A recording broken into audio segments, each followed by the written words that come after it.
All right, Shabbos, good morning. Let us begin. Today's daf is Kuf Tes 109, and we are picking up Emirat Hashem on Kuf Ches Amud Beis 108b. A lot to do today. About 16 lines up from the bottom. The first word on the line, Mahu Lemeimatz Ulemiftach. So we begin by thanking our sponsors. Our monthly Talmud Torah sponsor, Alan and Sue Marowitz and family, Jason, Deborah, Justin, Rebecca, Mindy, Simcha, and all of the grandchildren, for dedicating the learning this month in the Choshev Refuah Shlema for Sue Shulamis Tova Bas Mindel. Our week of learning sponsors, Yehuda and Jennifer Goodhart, in memory of Jennifer's father, Yeshaya Zalman Ben Lazar. Ira and Miriam Grossman for dedicating the week of learning in memory of Miriam's father, Leonard Howard Aryeh Ben Moshe Halevi. Daf sponsor today, Chaim Rabenstein, in memory of his grandfather, Achaver Moshe Ben Naftali Zichron Livracha, and Baruch and Bracha Rifkin, in memory of Baruch's father, Shalom Ben Rav Ruvain Zichron Livracha. We hope that in the merit of our Talmud Torah, all of the neshamas will have an aliyah, the families in Nechama, and those who require a refuah should have one together with Kol Cholei Yisrael. And most with that, let us begin. So as we said, about 16 lines up from the bottom, Mahu Lemeimatz Ulemiftach. So both says, remember again, we ended off yesterday with the interesting discussion regarding, could one go ahead and, let's say, for example, the Gemara gave, was could one go ahead and take water from Yam HaMelach, from the Dead Sea, and splash it on their face, even though, again, it has medicinal qualities to it, and medicinal healing is Asur on Shabbos. Supposed to remember again, we'll speak about this more, but the notion of not engaging in medicinal healing on Shabbos is a rabbinic prohibition. Chazal were concerned that if we allow you to engage in medicinal healing, you may come to grind herbs, what we call schigas samimonim. And the grinding of herbs is an issue of tochen, is the avmal, is the malacha of grinding. So therefore, Chazal really prohibited different forms of medicinal healing. Now, interestingly enough, what ended up happening was Chazal said anything that looks like a normal non-medicinal act is permitted on Shabbos. So that's why you splash some water from the Dead Sea on your face, although there's medicinal healing, because it's normal to wash one's face on Shabbos, that's not prohibited. So now the Gemara says, what about putting some water by your eyes and blinking in the water? So the Gemara said, he said to him, Zulo Shamati, I never heard this, Akiyote Lo Shamati, but I heard something similar. Damar Bizera, Zimnin Amrle Mishmei Dirav Masna, Vizimin Amrle Mishmei Demar Ukva, Vitarvaihu Mishmei Da'avua Dishmo Velevi Da'amran. So both say, so sometimes I heard this in the name of Rav Masna, sometimes Demar Ukva, but both of them said it in the name of the father of Shmuel and Levi. Chad Amar once said, Yayin Besoch Ha'ayin Aser, Agav Ha'ayin Mutter. One said that ultimately, again, blinking wine into one's eyes. So let's remember again, this is a good illustration, like eye drops, right? Sometimes, again, a person will put an eye drop like by the corner of their eye and they'll blink it in. So the Gemara says, blinking wine into the eye is going to be aser, but Al-Gav Ha'ayin, but kind of like washing your eyes with wine is going to be fine. V'chad Amar, the other opinion said, because once again, remember the distinction being, even though you may be doing both for medicinal purposes, but the act of washing your eyes with wine is a normal act of washing. Blinking it in already has the appearance of something more medicinal in nature. The Chadamar, the other opinion said, Rok Tafel. They will say now Rok Tafel is saliva from when you first wake up in the morning. So apparently Chazal felt that type of saliva has certain medicinal qualities as well. So Rok Tafel Afila Agava Ayin Aser. So Rok Tafel will say even just wash your eyes with that, that's going to be Aser, because it's clear that the only reason one would put that saliva on their eyes is for medicinal purposes. Tistayim Davur de Shmuel Hu Yahin Besoch Ayin Aser. Agav Ha'ayin Mutter. It would appear that it was the father of Shmuel who said that to go ahead and blink wine into the eyes is going to be aser, but to place it on the eye or to wash the eye with it will be totally fine. How so? Nida Amar Shmuel Shora Adam Pita Bayayin Vinosan Agav Ha'ayin. Shmuel said a person could take a piece of bread, right, and he could immerse it in wine. He could soak it in wine, and he could put that on his eye on Shabbos. Tishmir lemiman. Now, who did Shmuel hear from that you're allowed to do this? Lav dishmiele me'avua. It must be that he heard it from his father. Uletamech hada amar Shmuel. Rog tafel. Afilo agabi hayayin aser. Aye, but that which Shmuel said, right, undiluted or first thing in the morning saliva, even placing it on the eye is going to be aser. Dishmiele miman. Who did he hear that from? Ilema dishmiele me'avua. If he heard it from his father. Ela Levi v'lo chada. Does that mean then that Levi did not author or is not responsible for either of these statements? Ela chada shmiya me'avua. One of these statements he heard from his father. The chada shmiya Levi. One of them he heard from Levi. V'lo yedana he me'avua he Levi. And we're not sure which one he heard from his father and which one he heard from Levi. Okay. Amar Mar Ukva Amar Shmuel. Shora Adam Kilurin me'erev Shabbos. V'nosin agabe einov b'Shabbos ve'ein l'choshesh. So we'll say a person could sow kilurin. Kilurin, Abba says, like an eye salve, something that you would put on irritated eyes. So you could prepare it on Erev Shabbos and place it on your eyes on Shabbos itself. Ve'ein l'choshesh. And one need not be concerned. So we'll say, so the idea is, since it's prepared on Erev Shabbos, when someone sees you using it on Shabbos, they'll just assume that you're washing your face. It was in a liquid form, so because in liquid form it looks like you're washing your face, you're not doing anything medicinally specific. So the Gemara says, Bar Livoi havikai kamei de Mar Ukva. So Bar Livoi was standing in front of Mar Ukva. Chazid have a mayitz upasach. He saw that he was blinking something into his eyes. Amar lei kulehai vadai lo shara Mar Shmuel. Even Mar Shmuel will say only allowed for you to wash your eyes with certain things. But anytime you're blinking something into your eye, that has too much of the appearance, ultimately, of medicinal healing. Shalach le Rabbi Yanai Mar Ukva, lishtar laman mehanach kilurin de Mar Shmuel. So we'll say, so Rabbi Yanai once sent a message to Mar Ukva, can you please send us some of the kilurin, some of the eye salve of Mar Shmuel? Shalach le shaduri meshadarna lacha. I'll send you some. But again, I'm only going to send you a little bit, but don't think I'm sending you a little bit because I'm cheap. It's not because I'm cheap. It's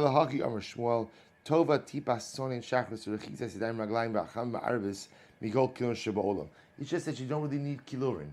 If you have an eye issue or for general health, so again we learned, Shmuel said that washing your eyes with a little bit of cold water in the morning, and washing your hands, your face, and your hands and your feet with warm water in the evening is better than all of the kilurin in the world. Good.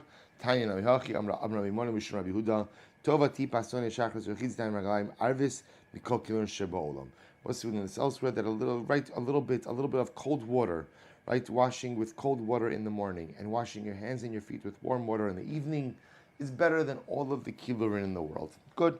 Omer Yad la'ayin. So we'll say, so now that, so just to answer the transition here, now that we spoke about washing in the morning, so the Gemara is going to go on a little bit of a tangent and speak about some of the halachos concerning washing your hands in the morning. Actually quite amazing. So Omer, he used to say, Yad la'ayin tikatzetz. If you go ahead and you touch your eyes in the morning, before you wash netilas yadayim, before you wash negel vaser, your hand should be cut off. And I will say, that expression, your hand should be cut off, is an expression the Gemara has that you're engaging in a harmful practice. You're doing something harmful. To go ahead and rub your eyes before you go ahead and you wash netilas yadayim in the morning is harmful. The Gemara goes weiter. Yad lachotem tikatze. Similarly, again, if you touch your nose before washing negel vaser and netilas yadayim in the morning, your hand should be cut off. It's harmful. Yad lepeh tikatze. Touching your mouth before you wash negel vaser in the morning, harmful. Yad laozen tikatze. Touching your ear before you go ahead and you wash negel vaser in the morning, harmful. Yad lechasuda.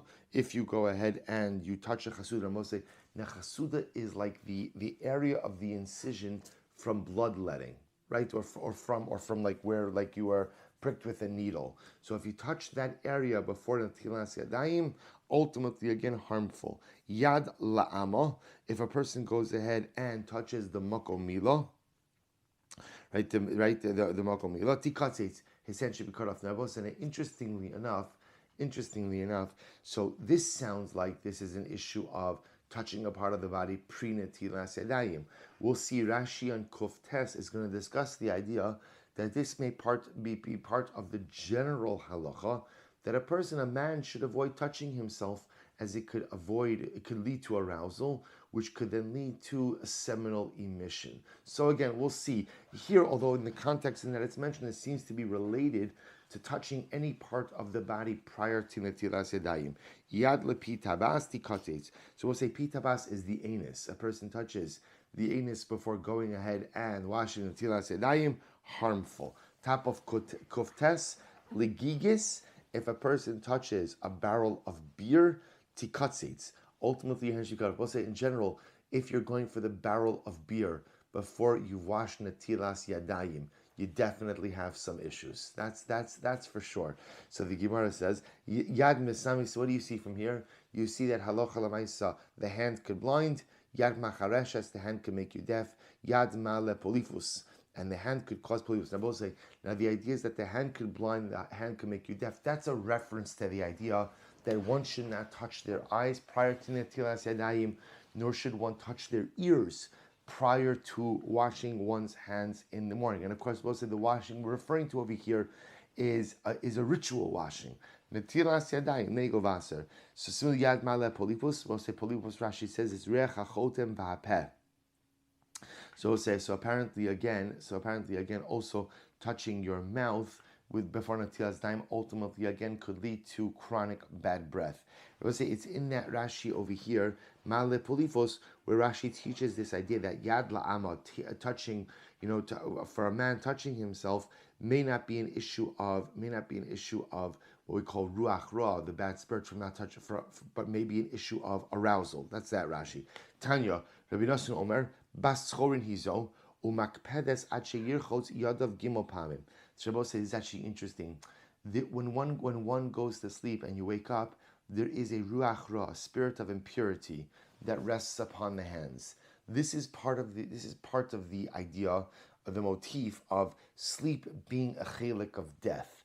Just like death engenders impurity, therefore sleep engenders impurity. That spirit of impurity, the Gemara is called bas chorin. Interesting. Rashi says, "Haruach hashora al hayadayim lifnei hanatila." The ruach, the spirit of impurity that rests upon the hands prior to netilas yadayim, it is called bas chorin. That's the name of the spirit, and it remains on the hands until you wash 3 times on each hand. So that's ruach ra. That negative spirit remains until one does negel bas. Amar Rabbi Yochanan, puch ma'avir bas melech. Puch goes ahead and removes bas melech. Rashi says puch im nosno be'enav. So we'll say, so apparently again, what happens if one went ahead and touched their eyes before negel vaser? So apparently again, if you use this herb puch, so puch is able to go ahead and remove bas melech, remove this harm. If a person remember, bas melech is the name of the ruach ra, the spirit of impurity that rests upon the hands when one awakens in the morning prior to netilas yadayim. Therefore, again, the Gemara goes through this whole list of things you should not touch prior to washing netilas yadayim. What if you did? What if you touched your eyes first thing in the morning? Use poch. This herb poch could go ahead and take it away. Uposek es hadima. Poch is also helpful for stopping excess tearing. Umar beser b'afapayim. And it also enhances your eyelashes. Incredible. Puch is powerful stuff, right? Takes away the ruach ra, stops excessive tearing, and fuller eyelashes. So the Gemara says, Rabbi Yossi Omer puch mavir bas melech. Puch removes bas melech. That's the ruach ra. Posek es hadima. Umar beser rafapayim. Va'amar mar okvamar shmuel. Olin ein bahem mishum refuah. So this is very interesting. Olin, Rashi says, is kach shema esev. It's a type of grass or a type of herb. Apparently, again, if you go ahead and people would eat it. People would eat this type of herb in order to enhance their eyesight. So the Gemara says, if you go ahead and you eat this on Shabbos, it's not a problem of refuah. It's not a problem of refuah. So Rashi seems to indicate over here, because Lamais it doesn't work. Interesting. It doesn't work. People think it works, but it doesn't really work. So because it doesn't work, therefore halacha Lamais there's no problem with consuming it on Shabbos. Am Rav Yosef. Kusbarta in ba mishum refuah. So again, kusbarta, which is another type of herb, doesn't have anything, has no din of refuah. So what the Gemara is saying is people think these things work, but they don't really work. Amar Rav Sheshes, kashus ein b'hen mishum refuah, hops don't have any type of curative properties. Amar Rav Yosef, kusbarta afilu lididi kashili. Rav Yosef says kusbarta is difficult even for me. Now Rashi says afilu lididi. Rav Yosef, remember again, was blind. So Rav Yosef says people would normally eat kusbarta, I guess, to go ahead and enhance their eyesight. Rav Yosef said not only does kusbarta not help eyesight, but kusbarta even irritates the eyes of the blind. Amar Rav Sheshes, gargira fila ledidi mali. Rav Sheshes says gargira, which I will say is translated as a rocket plant. Rocket plant, even for me, is beneficial. Even for me is beneficial. So the Gemara says, Amar Ukva, Amar Shmuel, Komini. So Rashi says, Afilu didi de ma'or einayim ana. That ultimately, again, he was also blind. He says, even for me, it's helpful. For Amar Ukva, Amar Shmuel, Komini kashus sharu lebar machruza. So we'll say, Shmuel, all types of kashus, all types of hops are permitted to eat on Shabbos except for matruza. So we'll say, so apparently this species of hops was only eaten for medicinal purposes. Therefore, if you eat it on Shabbos, it's clear that you're engaging in medicinal healing. Rav Chisda, so Rav Chisda said, Shrika Tavya Shari. So Shrika Tavya, she says, Lishrok vilatuach shemen ubeitzim megulgalin alatzli. So this is interesting. It is permitted to baste a roast on Shabbos. Now, I'll look at Rashi just a moment. Shrika Tavya, Rashi says, Lishrok velatuach shemen ubeitzim megulgalin alatzli. So how would they make a baste? How would you make the sauce for the roast? You'd go ahead and you take oil, and you'd whip up eggs, you'd mix that together, and you'd pour that over the roast. So you're permitted to do that, kishu chamishach hashecha shari, or bevat shlo yehi rosech de labash of la'aminan damil matakin. So it says, the idea over here is as follows. Obviously, you're only allowed to do this if this doesn't result in bishul. So for example, if the roast itself is piping hot, one may not be permitted to do this because you may end up cooking the oil or the eggs. But assuming you don't have a bishul issue, it is permitted to baste the roast on Shabbos. Now, why would I think that it's not permitted? So the Gemara says, interestingly enough, because I might have thought that maybe this is considered to be like tikkun moneh. Maybe this is considered to be like fixing something. Since this is the final step in roast preparation, maybe therefore again it's going to be usher. So therefore the Gemara says, no, it's permitted. However, pi pui bei usher, going ahead and whipping up eggs is usher. Devisu de Zeiri, Avduli Lechia, Bar Ashi V'la'acha. Let's listen to this. So the wife of Zeiri went ahead and made this. Now Rashi says, Rabosai, whipping up eggs by themselves is going to be usher. Rashi says, because it looks like you're getting ready to cook something. In other words, people only whip up eggs if you're getting ready to cook them. So doing that on Shabbos is going to be usher. So interestingly enough, if you whip up the eggs and you mix it with oil, that's like the basting sauce.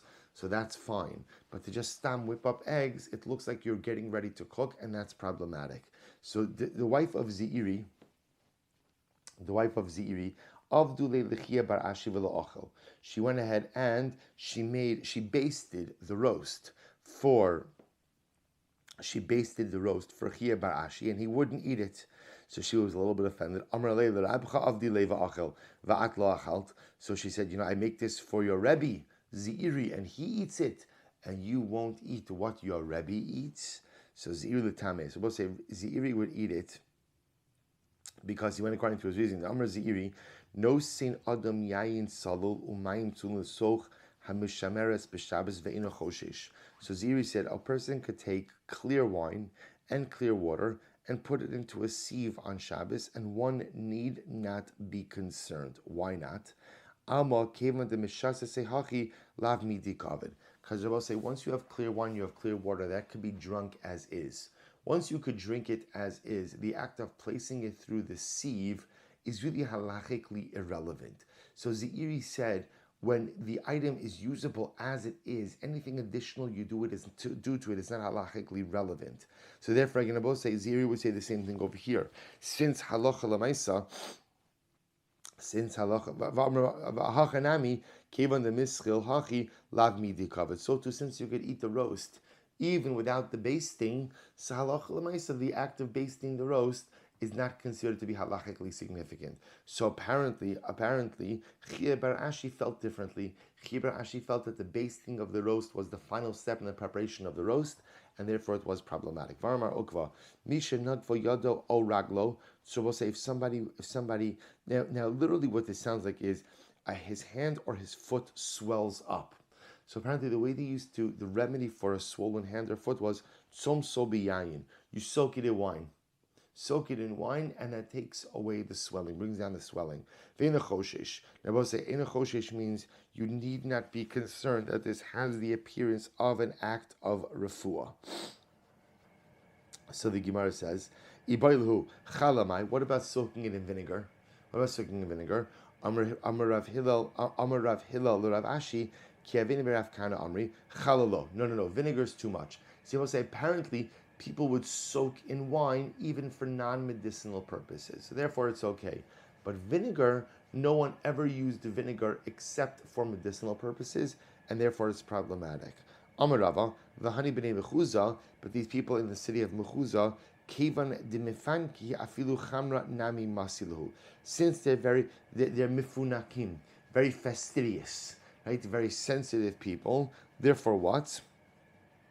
Even wine has curative effects to them. So we'll say, so apparently, most people, when you soak in wine, it doesn't really have a dramatic curative effect, and people would do it even for non-medicinal purposes. Vinegar, on the other hand, was much stronger, and it was clear that you were doing that for medicinal purposes, therefore it's Asur on Shabbos. The people of Mechuza, because they were so sensitive, even wine had the ability to bring down their swelling. Ravina Iklal Be Rav Ashi, Chazia Dedricha Lechamra Agava Dekarei.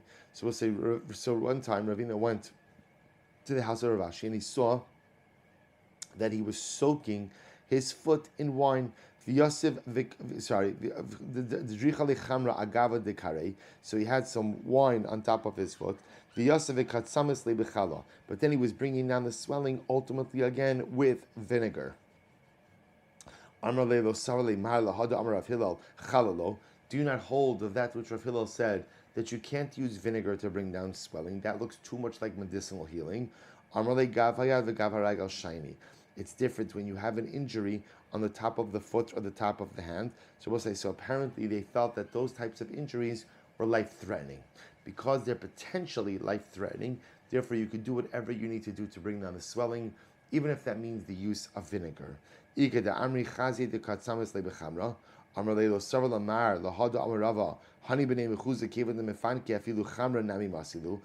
say that he saw him actually soaking in wine. But because he was from Mechuza, he said to him, did you not learn the halacha that the people of Mechuza, because they're so sensitive, they can't even use wine to bring down their swelling? Umar nami hamifanek. And you, Rebbe, you're also a mifunak, you're also very fastidious, so you can't use wine. An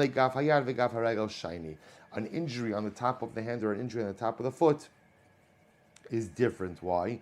The Amar of Ada Bar Masna Amarav Gav Hayad v'Gav Haragel Harehin Kimaka Shel Chalol. An injury on the top of the hand or the top of the foot is like an internal injury, meaning it's life-threatening.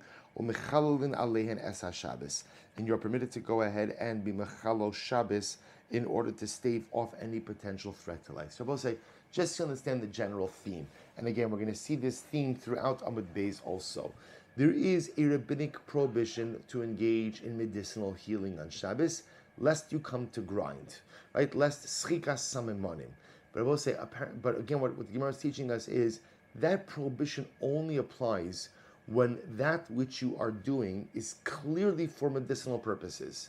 But if what you're doing is something that people do even when they're not ill, they do it even for non-medicinal purposes, then the act itself becomes permitted. So drinking things that regular healthy people drink, or soaking in ways that regular healthy people soak, even if your intention is for medicinal purposes, as long as halacha lemaisa, as long as it looks quote unquote normal, you're permitted to do it. Turn around and rochsim and megrar. So I'll say along these same lines, you're permitted to go ahead and wash yourself. B'mei grar. So we'll say mei grar is the waters of grar. This, right? Grar is a place. B'mei chamson, the waters of chamson. B'mei asya, b'mei tiveria. Avalo b'yam hagadol. But you cannot go ahead on Shabbos and wash in the Yam HaGadol. So we'll see exactly what the Yam HaGadol is. V'lo b'mei mishra, you also can't soak in flax water. So we'll say v'lo b'yam shel Sodom, and you also can't soak in the Dead Sea. So so the Gemara says, so remember again, flax, we're going to see they used to soak in flax water. It was considered to have curative properties. Now, flax water is disgusting. So no one would ever soak in that for non-medicinal purposes. Same thing, Yam HaMelech, we're going to see that people primarily soak there for medicinal purposes. Or minhu, rochtzim meitveria ubiyam hagadol. You have another brayse that says you could soak yourself in Meitveria and in the Great Sea. Avalo b'mei mishra v'lo b'yam shel Sodom, but not in flax water and not in the Dead Sea. Kasha Yamagadol. So we'll say, so remember again, we have a contradiction. First Bryce said, you cannot wash in the Yam HaGadol. Second Bryce said, you can wash in the Yam HaGadol. So which one is it? To which the one says, Rabbi Yochanan will say, first wide line on the bottom of Kuf Tes Amud Aleph, Rabbi Yochanan lo Kasha, Harabi Yehuda. Two different opinions. This nan, here we go. Now just take a quick look at Rashi. It's Rashi about the 6 lines before it gets wide. Diktani rochtzim b'Yam HaGadol. The opinion that says that you can wash in the large sea, the Yam HaGadol. Rabbi Meir demashvi kol hayamim ki hadodi v'lo maflik bein Yam HaGadol l'shar hayamim. But Rabbi Meir in general holds that ultimately, again, all bodies of water are pretty much treated the same. And if halacha l'maisa on Shabbos, you could bathe wherever you want as long as it is a normal body of water. And I both say, of course, just bringing in, this Gemara does not take into account what we call the Gzeras Merchatz, which we learned about earlier, which is another rabbinic prohibition not to engage in bathing on Shabbos, right? Remember, again, that was the issue, the whole issue with the bath attendants heating up the water on Shabbos. So this Gemara is speaking independent of that. So the first opinion that says that you can wash even the Yam HaGadol is Rabbi Meir. Rabbi Meir is not mechalik between bodies of water. Vaha, look at the next Rashi. The Tani Ein Rochtzin Rabbi Hudihi the Maflik Bein Hayam HaGadol L'Shayam. So watch this. Here we go. This Sanyo, this Nan, Kol Yomim Kimikveh. All bodies of water have the status of a mikvah. Shenemar Ula Mikveh Hamayim Karayamim. Div Rabbi Meir. So Rabbi Meir holds that essentially all bodies of water are equivalent. And again, for our purposes over here, they all have the status of a mikvah. Rabbi Huda Omer, Yam HaGadol K'mikvah. Rabbi Huda says, no, the Great Sea is like a mikvah. V'lo ne'emar yamim ela sheyesh bo mine yamim harbe. And it only calls it yamim, ultimately, again, because, again, the Great Sea has many smaller tributaries that lead into it. Rabbi Yossi Omer, Kala yamim mitu harin bezoch, l'nu poslim l'zavim. But say, in general, bodies of water are tahar as bodies of flowing water, but they are not fit for usage as a zav and the mitzorah, or lekadish mechatos, or for that matter, again, for mechatos, for waters of paraduma. So we'll say, so remember again, we're not going to get into this now, but we've spoken about this before, that different bodies of water have the ability to purify in different ways. A mikvah is a standing body of water, versus, again, rivers, streams, yamim, which are flowing bodies of water. So a mikvah, remember, again, works, mikvah works ultimately, again, for all kinds of purification. Flowing bodies of water do not work for all forms of purification. Maskef Rav Nachman bar Yitzchak Amud Beis. Nachman bar Yitzchak said, Eimer, the pli le'inyan tuma. So I would say that ultimately, again, they only argue regarding Tumah and Tara. Le'inyan Shabbos, mishamas lehu. But I will say, ultimately, again, by Shabbos, do they argue? Ela Amar Nachman bar Yitzchak lo kasha, had de ishtai, had de lo ishtai. Therefore, I will say, the Gemara says, you're right, it's not a machlokes. When one says the Yam HaGadol is Asr, one says the Yam HaGadol is Mutter, we'll say, what are they arguing about? Or they're not arguing. We'll say what they're saying is like this. If on Shabbos you jump into the Yam HaGadol, you're in and out, that's Mutter. Why? Because we'll say, the Gemara says, it's Nira Kimekar. It just looks like you're cooling off. If you delay and you tarry in the Yam HaGadol, then it looks like perhaps you are engaging in medicinal healing. So the Gemara says, "B'mayu kim to lebasrai." So the lo ishtai, idolo ishtai afilu mishranami. But one second, if that's the case, that you're not really lingering, then maybe halacha lemaisa, even in flax water. Again, I guess one can make the argument that if you're really hot as much as you would normally go and normally not immerse, not wash in flax water. But if you're setting this up as a case where I'm just getting in and getting out, it's quick, just to cool off. Maybe even flax water should be okay. That's the Gemara says. So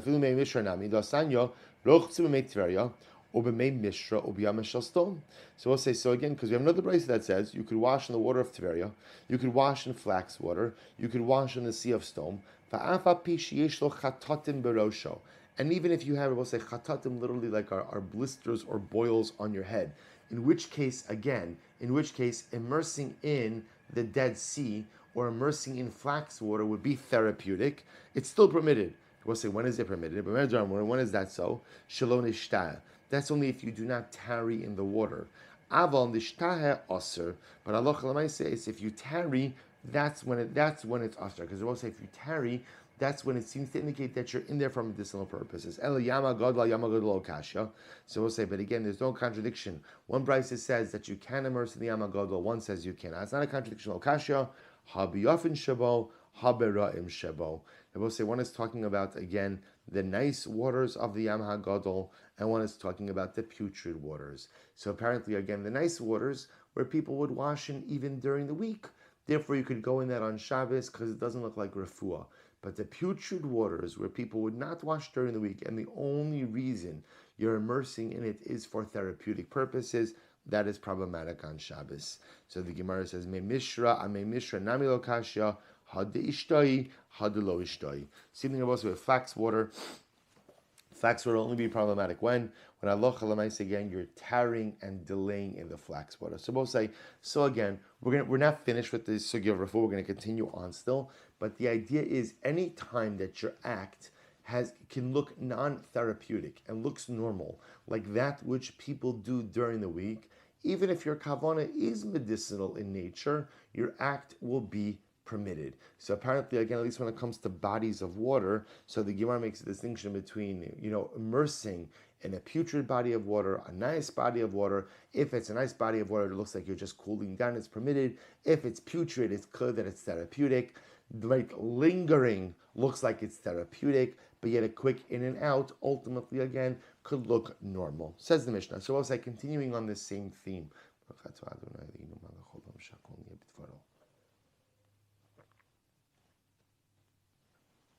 Continuing on the same theme, now we're switching to the topic of foods. Foods, right? What foods you're permitting, or foods that would normally be eaten for therapeutic purposes, but maybe also could be eaten by healthy people. What can you eat not eat on Shabbos? Ein ochlin izavan b'Shabbos afishin l'machal briim. You can't eat izavan. You can't, whatever this, we'll see what izavan is. You can't eat it on Shabbos. Why? Because only sick people eat izavan. Healthy people don't eat it. Therefore, if you eat it on Shabbos, it's clear that you're doing it for medicinal purposes. Aval ochel hu es yo ezer v'shosa abuvrua.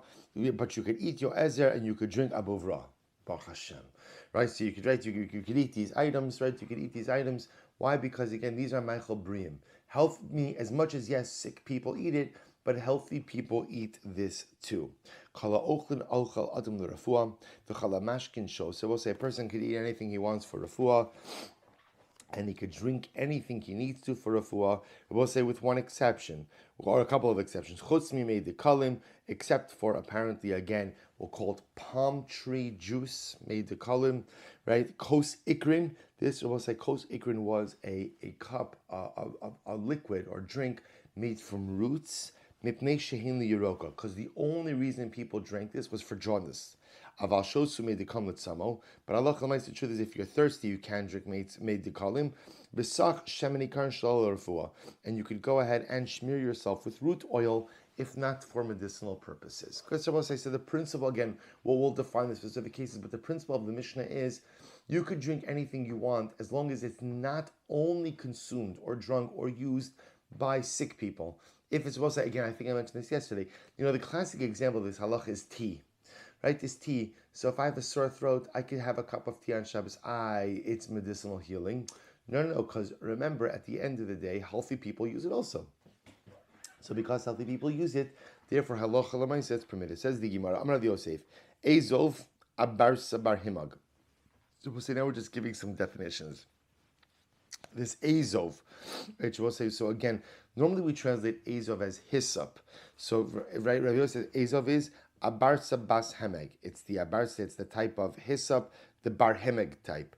Izavon Abarsa Bas Hinig. Ula Amar Miro Chiyura. So we'll say they're all just giving different definitions. Ula Ikla Be Rav Shmuel Bar Yehuda. Aisu Lekame Miro Chiyura. So we'll say one time Ula went to that Rav Shmuel Bar Yehuda. They brought in front of him white sage. Amar Hainu Azov Dichsev Baraisi. He says, oh, white sage, that's the Azov that's written in the Torah. Rapapi Amar Shumshuk. Rapapi says it's Shumshuk. Rabbi Yirmiyah Difti Kavasi de Rapapi Mistabra. It appears to be clear like Rapapi. This nan mitzvahs Azov Shlosha Kalochin. It was whenever an Azov, remember again, Azov, where was hyssop used? Most notably by Para Aduma, right? You would take the Azov, you would dip it into the water of the Para Aduma, and you would sprinkle the waters of the Para Aduma on the tummy person with the hyssop, with the Azov. So Rapapi says that this Azov is Shumshuk. So the Gemara says, it makes sense. This nan mitzvahs Azov, whenever you have to use an Azov, what's an Azov? Shlosha Kalochin, ubahen Shlosha Gavulin. This Azov has 3 stalks, and on each stalk it has 3 pods, right? 3 pods. V'shumshuku the mishtachahani, and it's shumshuk that seems to fit this description. Lamai achli. We'll say, what do you eat shumshuk for? What would you consume this for? Lukukiani. So Rashi says kukiani means intestinal worms. If you have intestinal worms, you would eat shumshuk. So Gemara says b'mai achli. And again, what do you eat shumshuk with? Right? What do you eat it with? So the Gemara says, B'sheva tamri uchamta. You eat it with 7 black dates. So apparently you eat the shumshuk with 7 black dates and you're good to go for your intestinal worms. Mimai havya. So say, how do you get intestinal worms? Mikimcha de sa'ari de chalef alei arba'in yomin. If you eat barley wheat, that's 40 days old. So apparently again, barley flour. Right, barley flour that's been sitting out for 40 days, unfortunately causes intestinal worms. Aval ochel hu es yoezer, but you can eat. You are permitted to eat yoezer. So the Gemara says, ma yoezer pusnak. So pusnak, pusnak translates as pennyroyal. It's an herb. Lamai achlile. What do you eat pusnak for? Right. What do you eat yoezer for? La arkisa. You eat it for arkisa. Rashi says arkisa are worms of the liver worms. So if your person develops liver worms, so ultimately again you eat yoezer. B'mai achli, how do you consume it? B'shever tamri chiyurta. You go ahead and you eat it with 7 white dates. Mimai havya. By the way, how do you get liver worms? So the Gemara says, mi umtsa umaya aliba rekana. If you eat rare meat, Rashi says basar b'gichalim, which I guess they call it like seared.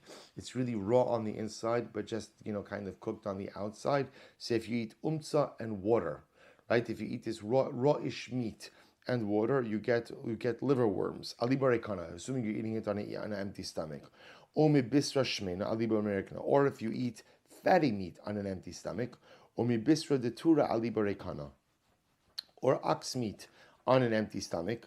Me'amaguza alibarekana. If you eat a nut on an empty stomach, omi giri derubia alibarekana.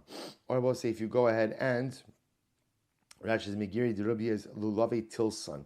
If you eat, Tilson is fenugreek, right? If you eat stalks of fenugreek, ultimately, again, on an empty stomach is also. Apparently, there were certain foods the Gemara is saying were harmful on an empty stomach, and Kirchas Hashem caused these liver worms. Umashti Maya Basrei, and again, all these cases, the liver worms develop if you ended up drinking water after it. Ve'ilo Livla Tachli Chiyurta. And we'll say if this doesn't work, you could go ahead and swallow Tachli Chiyurta. Rashi says over here, Ve'ilo ilesle pusnak inami achle v'lo isnis. Either if you don't have the pusnak v'yo ezer, or for that matter, again, you ate it and you weren't healed, ultimately, again, you could eat cress. Right? The Gemara says, Ve'ilo, if that is so, if the yoezer, if the pusnak doesn't work, you could go ahead and eat white cress. Ve'ilo, this is all for liver worms still. Ve'ilo, and if that doesn't work, leisei betanisa, you should fast. Ve'leisei bisra shmena, and go ahead and bring fatty meat. Ve'lishde agomri, and go ahead and Rashi says over here, Limo. Actually, I'm sorry, not yet. Lishtar going throw it on the coals. The limit's garma, then suck on a piece of meat. The ligma chala, sip on some vinegar. And I will say ultimately again that also cures liverworms. So again, these were all just different remedies for curing liverworms. Vika de amri chala lo mishum de kashi lekado. Others say no, leave out the vinegar because vinegar is not good for the liver. V'ilo, and I will say if none of this works, laisi gurda da'asinta degridi mi'iloi litasoi. So I'll say if none of this works, then what should you do? Look at Rashi. Laisi gurda da'asinta. Rashi says klipa gruda minasne. Go ahead and take the bark of a bush. Right, peel off the bark of a bush. Ilo laisi gurda da'asinta degridi mi'iloi litasoi.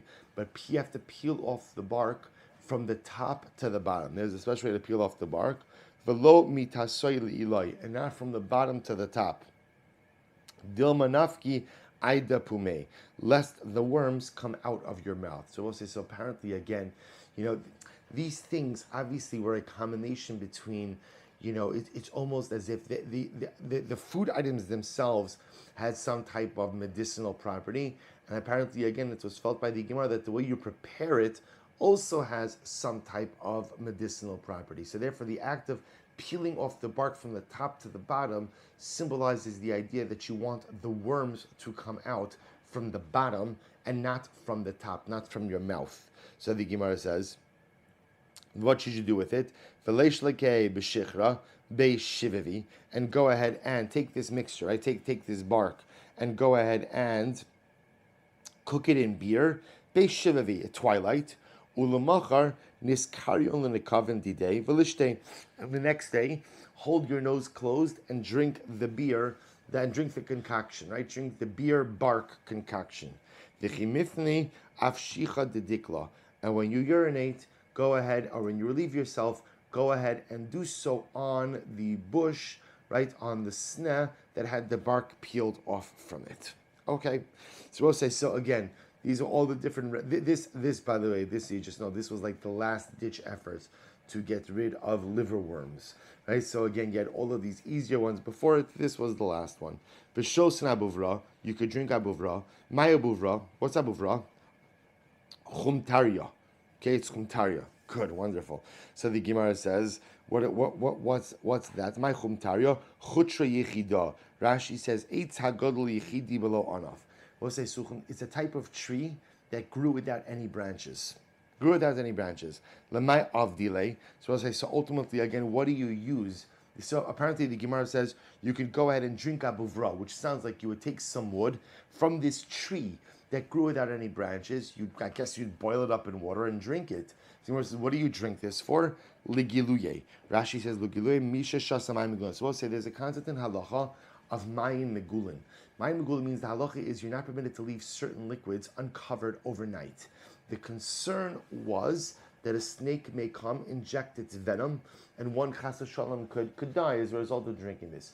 So therefore, again, halacha is you're not permitted to drink uncovered liquids. So the Gemara says, what happens if you did drink it? So that's where abuvra comes in. If you ended up drinking mayim megulin, you would drink this abuvra, and apparently would offset any potential venomous ramifications of the drink, of the mashkin megulin.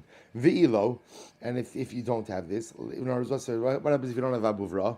Leisei chamisha kalili, the chamishi kusta de shichra. So go ahead and take chamisha kalili. Rashi says 5 roses, and 5 glasses of beer. V'nishkalinu bahadi adadi, and go ahead and cook them all together. Ad dekaima anpaga, until you have an anpak, that's a measurement of liquid. Finishti, and drink it, and that'll also offset the potential venom that you may have consumed. Ime dirav achdeboy barami, avde lahu gavra chad kalila v'chad kusta de shichra. So I will say the mother of Rav Achdeboy barami, one time made for a person, right? Chad kalila v'chad kusta de shichra. Ultimately, again, she had 1 rose and 1 cup of beer. Shakla v'ishkasei v'shagras ten. So we'll say, what did she do? So she went ahead and she cooked it up for him. She had 1 glass of beer, 1 rose. She made the concoction for him. Shalka, v'ishtakise v'shagra atanura, v'garafte v'osvisi levente begava. She then went ahead and fired up the oven, cleaned out the oven from the coals, put a brick on the floor of the oven, and told the guy to sit down. So you just see what's happening over here. The guy, this man, an unnamed individual, drank mashke megulin, liquid that was left uncovered. So apparently, again, Rav Achtabayi's mother made him a concoction, 1 rose, 1 glass of beer, mixed it together, cooked it up, fired up the oven, then cleared the coals out of the oven, put a brick down in the oven, and told the guy to sit down in the oven. Okay? And what happens, Rabbi say? Apparently, the combination of drinking the concoction and the heat, the nafak kuhutza yarka. And also, if you look at Rashi, Rashi says, v'nafak minei hikia areshabala. He threw up the venom that he ingested, and it looked v'nafak kuhutza yarka. It looked like literally again. It was so green, like the branch of a palm tree. So apparently, again, I guess the drink plus the heat caused him to throw up the venom that he had ingested. All right, so we'll have to stop over here for today. Yasher Koyach. Again, always incredible to see these remedies in the Gemara. I will say, so we'll stop here. We'll pick up here tomorrow. Tomorrow, we resume a regular schedule of Tzidkas HaTzadik 545, Daf Yomi 555. Wishing everyone a good Chodesh. Again, Emir Hashem will start up the Zoom from the shul parking lot. I apologize for yesterday. We had some technical difficulties in the parking lot. Hopefully, we won't have them this morning.